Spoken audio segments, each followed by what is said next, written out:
Hello class, अब हम solve करने वाले हैं अपना क्वेश्चन नंबर 10 एनसीईआरटी की एक्सरसाइज 6.2 का। ट्रायंगल का ये बहुत इंपॉर्टेंट क्वेश्चन है। इसमें क्या दिया हुआ है कि हमारे पास बता रखा है क्वाड्रिलेटरल है, तो हमने बना लिया ABCD। इसमें दे रखा है कि जो ABCD क्वाड्रिलेटरल है ना, उसमें एक कंडीशन दे रखी है और कह रहा है प्रूव करो कि ये आपका क्या होगा, एक ट्रेपीजियम होगा। तो ट्रेपीजियम के लिए हमको प्रूव करना होगा कि इसकी दो साइड क्या है, पैरेलल है। तो सबसे पहले मैंने क्या किया, देखिए जो गिवन था उसको नोट कर लिया। उसके बाद क्या किया, इनको आपस में क्रॉस करके लिख लिया ऐसे ही, ठीक है। इक्वेशन फर्स्ट का नाम दे दिया। फिर सेकंड काम किया, मैंने क्या किया, इसको ड्रॉ किया, OE को ड्रॉ किया जो कि AB के पैरेलल है, तो हमने यहाँ पे ड्रॉ कर लिया। उसके बाद इस वाले ट्रायंगल में लगा दिया है, क्या लगा दिया है, BPT लगा दिया। तो यहाँ पे लिखा है AE/ED और BO/DO, ये लगा दिया। फिर यहाँ से देखिए इस वाले दोनों इक्वेशन में जो ये था आपका क्या कहाँ गया, ये BO और DO और ये BO और DO, ये दोनों सेम सेम हो गया। इक्वेशन 1 और 2 में देखो ये सेम सेम हो गया, तो इनको भी हम सेम सेम लिख सकते हैं, ठीक है।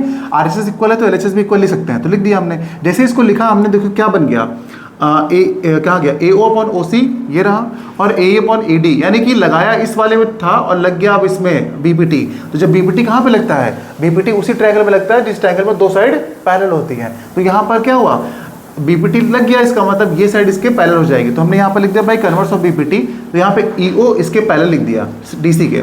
अब क्या हुआ, एक बार देखिए ये वाला पैरेलल था, OE पैरेलल AB के था, और अभी क्या आ गया, EO पैरेलल आ गया किसके, इसके DC के आ गया। अब EO कॉमन है, यहाँ पे देखिए OE जो है, OE हो चाहे EO हो, दोनों की है। तो जब दोनों कॉमन है तो दोनों हट जाएंगे और AB DC के पैरेलल हो जाएगा। और जब AB DC के पैरेलल हो जाएगा तो आप कहोगे अरे इस क्वाड्रिलेटरल में दो साइड सर पैरेलल तो हो गई हैं, और जब किसी भी क्वाड्रिलेटरल में दो साइड पैरेलल हो जाएंगी तो आप कहोगे वो क्या हो जाएगा, एक ट्रेपीजियम हो जाएगा। तो हो गया अपना एक ट्रेपीजियम।